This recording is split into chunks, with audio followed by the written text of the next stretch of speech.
Hey everybody, so I'm finally getting around to reviewing Overlord, the Sacred Kingdom. I'm going to start off by saying that the movie was actually pretty good. It wasn't perfect. It was definitely entertaining, and it was a bit longer than I thought it was going to be. I was kind of surprised with the length of the film. That said, I have a few minor critiques of it, and I'm going to go into some minor spoilers, but overall, I don't really have any complaints about the movie. I think my biggest critique of it was I felt like they could have used a lot more of either the Floor Guardians or even the Pleiades. They used really just one of them, and that was Shizu. And while she's not a bad character, she's definitely not one of my favorites of the Pleiades. She's just kind of boring and she's just kind of boring, and that's just my opinion on it. In order to understand what's going on in the movie, though, you're going to need to see the show. This movie, I guess, takes place chronologically, and this movie is canon.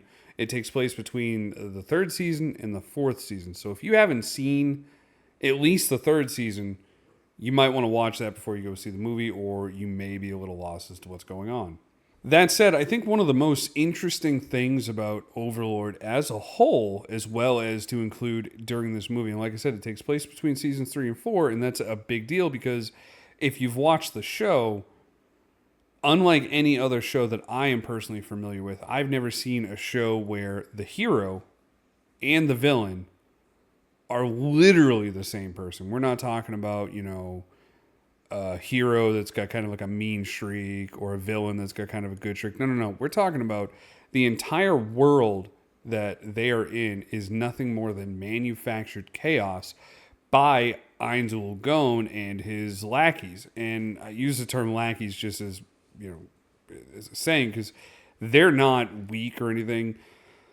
So in this one, Demiurge, Yaldabaoth, is on his conquest to destroy the world. Now, in the other seasons, anytime he showed up, Momonga, which is Aintul Gon in like a Dark Knight attire, he ends up defeating him. So Yaldabaoth goes to a different kingdom. I think it's the southern or the northern kingdom. Either one, I might have them flip flopped, and starts a war there. And in doing so, the paladins of that nation come together and they try to fight him and they can't. So they go to the Sorcerer King, Ainzul Gon, to see what he can do. Well, he basically says, well, Momonga's busy, but I'll go and I will fight. So he shows up, and that's about the biggest spoiler I'm really going to give you because I don't want to ruin the movie itself. But like I said, you clearly, if it takes place between seasons 3 and 4, you know that he is alive and well. Which that's always a problem that I have with any, whether it be a prequel or something that takes place between two seasons, that none of the main characters are going to, perish. There's no risk involved.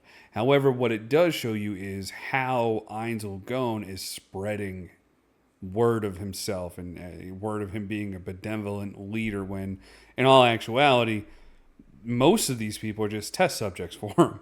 He talks about how he wants a nation of peace and all that good stuff. But in reality, these people are test dummies. And he's just spreading his name to see if he can find anybody that is from the game that he comes from, specifically from his guild.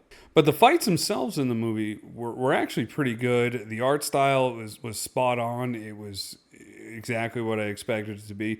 Something about this show and a couple others, but mainly this show, and I don't know what it is, but the sound effects they use. I fucking love the sound effects they use for their spells, for their explosions, like the rocks grinding together.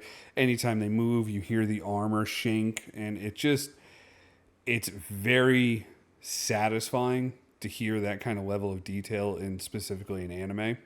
Like I said, the movie was a little bit longer than I thought it was going to be, and at times, there were a few times where I did feel like it dragged on just a little bit, which I think could have changed, and it could have paced a little bit better, especially had they used some other characters.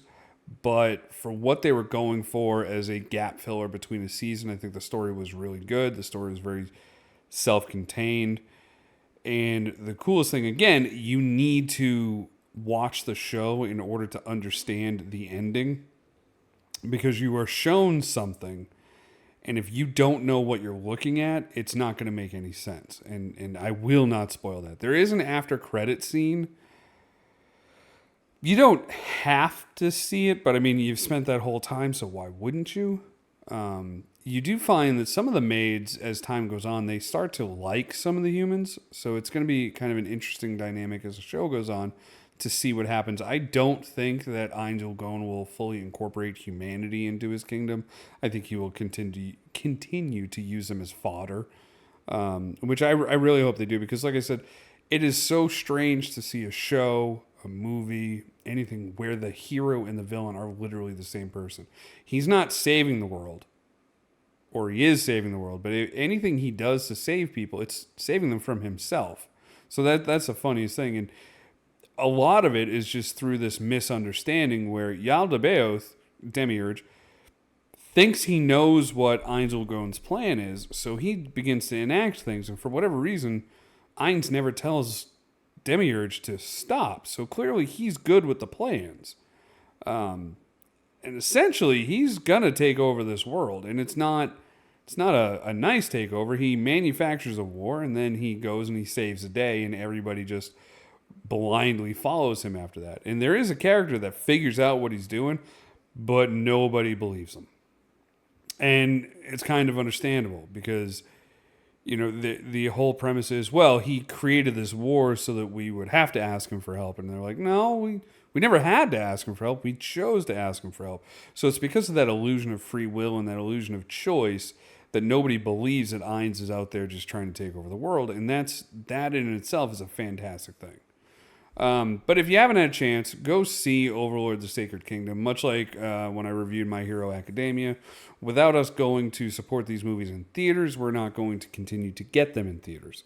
When I went to the theater, and yeah, it's been out for almost 2 weeks now, it was just me and one other person in the theater, which was a little awkward. I was all happy because I thought I was going to get the theater to myself, but I didn't. Some dude sat directly behind me, 2 rows back. And if you're familiar with movie etiquette, you're supposed to move your seat over by one. It's just weird. So, but I'm going to cut it there. Like I said, go see the movie if you haven't. If you've got to wait for it to be on whatever platform or buy it or whatever, please do. Because, again, we cannot continue to get this kind of content if we do not support it. All right, thank you.